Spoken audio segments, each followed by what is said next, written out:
named in Forbes' 2015 list for finance in 30 under 30, Jake Fuentes has worked to modernize the financial services for our generation.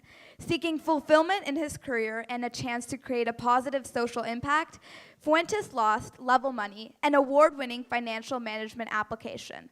Level Money simplifies money management for young adults and has helped hundreds of thousands of consumers manage more than $12 billion in transactions.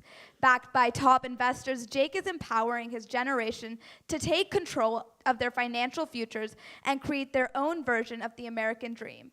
Now I would like to invite on stage Mr. Jake Fuentes. Thanks. We'll change it up a little bit. I have nothing to do with the NFL. Let me ask you the same question that Anthony did. How many people want to, at some point, start a company at some point in their careers? Okay, now keep your hands up if you think you have everything you need to know at this point to start planning for that moment. There's one person back there. Maybe you should be up here. Listen, so I started a company a couple years ago called Level Money. We recently got acquired by Capital One. We raised a little bit of money. We did pretty well, but I'm not here to talk about that. I'm here to talk about rewinding the tape a little bit and looking backwards and thinking about what are the things that happened early on that you learn from, that you can build on, that you can become influential in the way you think about starting a company if you choose to do that at some point in the future. There is no formula for this, but maybe you can break out a couple of things from early childhood even. So my story started the first time that I sold something. And that started with this little guy, actually, this little girl. Her name is Mixie. Mixie is a mouse. My first pet. I actually don't remember how I got Mixie. I also don't remember how we got Leo, the male mouse that came a couple months afterwards. But I do remember the day where we went into the little aquarium where we kept them, and there was a little litter of mouse babies. We didn't know what to do with these little pink things. So we called up a pet store and we were like, hey, do you have any use for this? And they were like, yeah, in fact, we'll give you, a couple bucks each for them.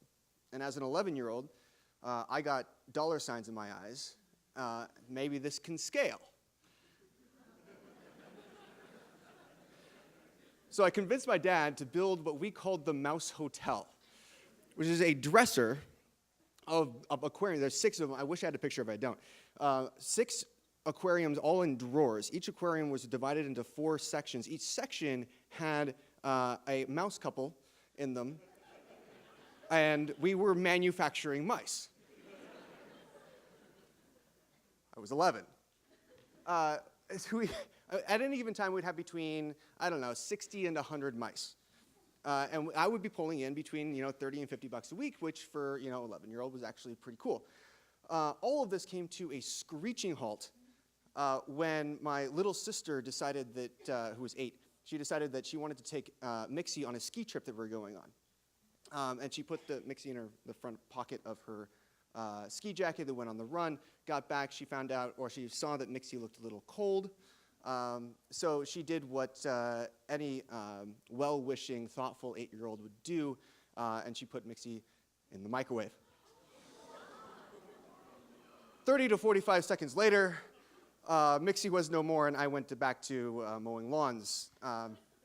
So a couple years later, that was important because it was the first time that I saw that I could actually grab something and sell it to somebody else and actually make a profit. And that mechanism is actually foundational, it's fundamental. The next thing that I did a couple years later, I was ready to graduate. I was ready to move up to the next level of business and entrepreneurship. So I decided that I wanted to start making something that people want, which is the next step. Not just selling something, but creating a value proposition. I found in our local classified ads an ad for an auction house. That was, I lived in Albuquerque, New Mexico, and they would sell surplus goods from, national laboratories and other government agencies, and those surplus goods included computers. It looked like a warehouse, looked something like this.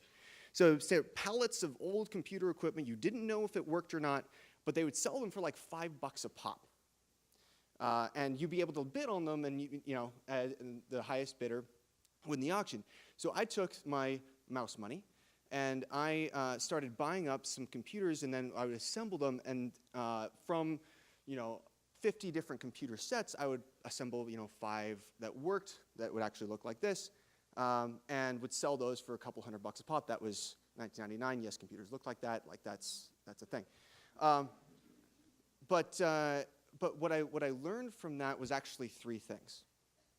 The 3 things were, first of all, you can, as a kid, you can get really good deals.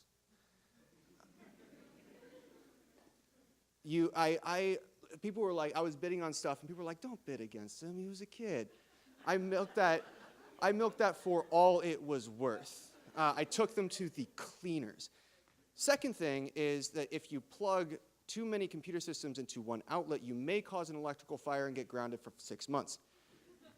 The third thing, though, is that you can take pieces. You can assemble pieces from different parts, and if you think about the thing that you want to create, in this case, people wanted cheap computers. They wanted used computers. They wanted things that could be, that you could, like, I sold these for maybe a third of the price you could get one for one new, but I still made a profit on it. But I had to do that by assembling a bunch of different pieces and applying a know-how that only other people had it, but not many people had it. So making something people want is the second step of that. But this is the part where I tell you to ignore those 2. Because the thing is that if you want to become an entrepreneur, you can start planning. You can start doing these types of things. But actually, there's a great philosopher by the name of Pitbull, and he said, ask for money and get advice. Ask for advice, get money twice. That's words to live by. Starting a company is something that you get when you don't go directly for it. When the best entrepreneurs that I've seen don't actively try to go start a company, because if you do that, you'll do it, but you'll do it for the wrong reasons.